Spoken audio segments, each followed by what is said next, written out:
लोकसभा चुनाव के दौरान हर नेता अपने विरोधी पर हावी हो जाना चाहता है, क्योंकि जितने बेहतरीन तरीके से आप विपक्षी की बखिया उधेड़ेंगे, उतनी ही तालियां बजेंगी और जनता आपको एक बेहतर, विश्वसनीय और ताकतवर नजर से देखेगी। लेकिन इसके लिए आपको सटीक और सही विश्लेषण के साथ और वहां के स्थानीय मुद्दे, वहां के लोगों के साथ कनेक्ट करने वाली बात को अगर आप चुटीले अंदाज में करते हैं तो जनता आपको सुनेगी और आपके बारे में चर्चा भी करेगी। लेकिन अगर आप भाषणों में जनता के साथ कनेक्ट नहीं कर पा रहे हैं तो आप फिर बेकार हैं और आपको लोग हल्के तरीके से लेंगे और आप चाहे जितनी गंभीर बात कर लें, आपको सीरियसली नहीं लिया जाएगा। लेकिन अगर आप जनता से कनेक्ट होते हैं तो आपको लेकर लोग गंभीर चर्चा करेंगे और आजकल मोदी को लेकर यही हो रहा है।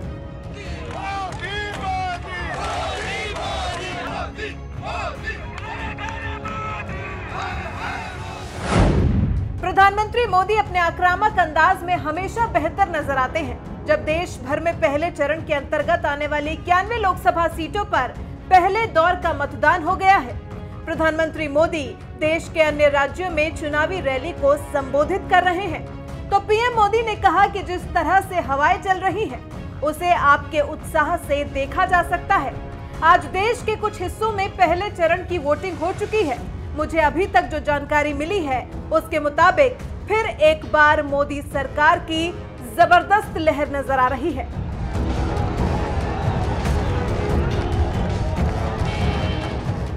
इसका मतलब यह हुआ कि रैली में मोदी ये कह रहे थे कि एक बार फिर मेरी ही सरकार बनेगी और हम सुनिश्चित करेंगे कि जो काम अधूरा बचा है उसे पूरा किया जाए। ठीक वैसे ही पहले चरण के वोटिंग के दिन प्रधानमंत्री दूसरे चरण के उम्मीदवारों के लिए वोट मांग रहे थे।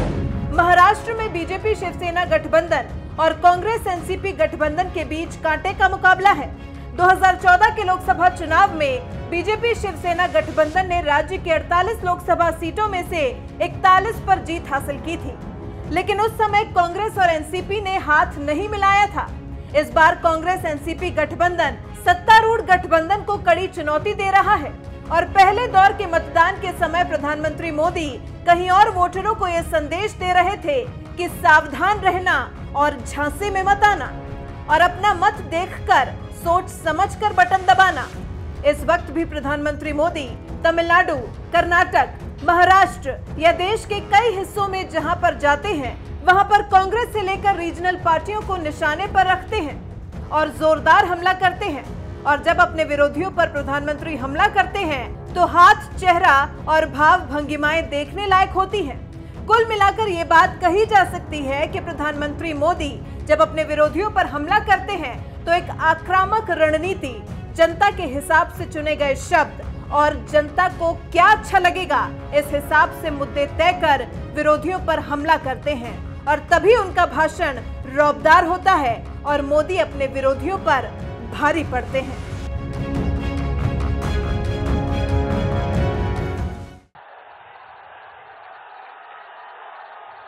भारत माता की,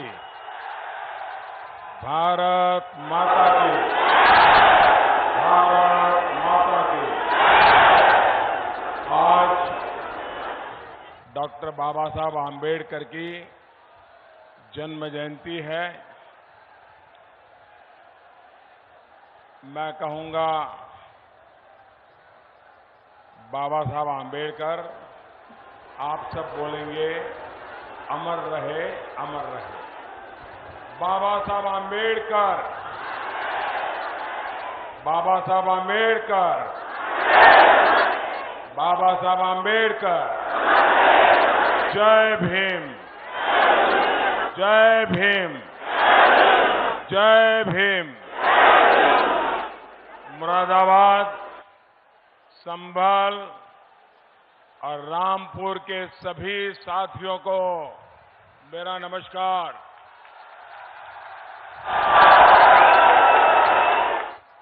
पीतल नगरी में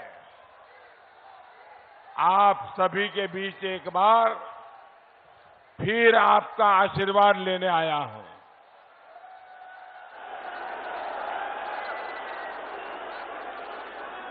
पहले 2014 में और फिर 2017 में आपने इस चौकीदार का भरपूर समर्थन और सहयोग किया।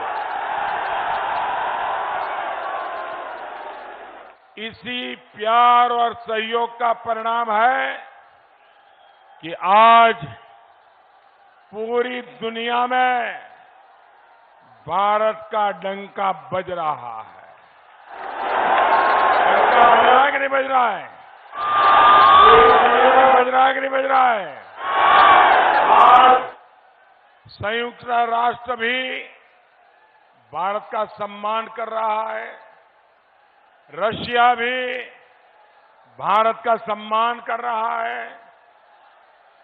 साउथ कोरिया भी भारत का सम्मान कर रहा है। सऊदी अरब भी भारत का सम्मान कर रहा है। संयुक्त अरब अमीरात ये भी भारत का सम्मान कर रहा है। फिलिस्तीन भी भारत का सम्मान कर रहा है और अफगानिस्तान भी भारत का सम्मान कर रहा है। दुनिया के अनेक देशों ने अपना सर्वोच्च नागरिक सम्मान 130 करोड़ हिंदुस्तानियों को दिया है। ये सम्मान सिर्फ मेरा नहीं है, ये सम्मान आपका है, हर हिंदुस्तानी का है। मोदी तो सिर्फ एक निमित्त मात्र है। साथियों, दुनिया में उसी की बात सुनी जाती है जिसमें दम होता है। जो सिर्फ रोता रहता है उसकी कोई नहीं सुनता।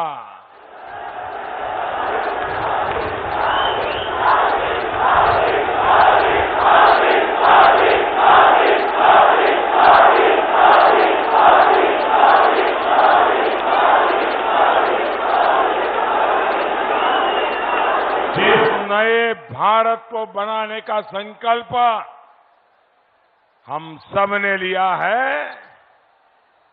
वो भारत दमदार भी होगा और असरदार भी होगा।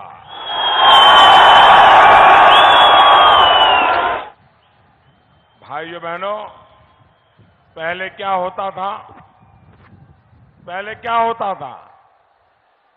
पाकिस्तानी से आतंकी आते थे, हमारे यहां धमाके करके जाते थे और कांग्रेस की सरकार दुनिया में रोती थी, हमें मारा, हमें मारा, हमें मारा। यही करते थे ना, रोना रोते थे ना। लेकिन आज ये नया भारत है। अब आतंक के सरपरस्तों ने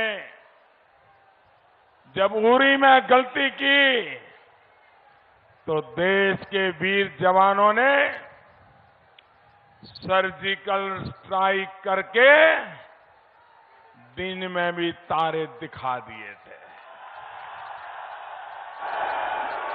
उन्होंने दूसरी बड़ी गलती पुलवामा में की तो हमने उन्हें एयर स्ट्राइक करके घर में घुसकर मारा।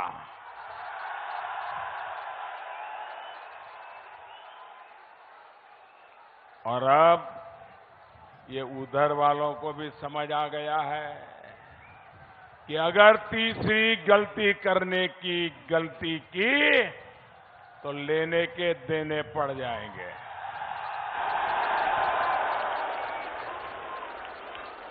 भाइयों बहनों, आज आपका चौकीदार आपके बीच खड़ा है। और पाकिस्तान की पूरी सरकार दुनिया भर में रोती रहती है, रोती रहती है। आज पूरी दुनिया भारत के साथ खड़ी है और पाकिस्तान के अपनों ने भी उससे मुंह फेर लिया है।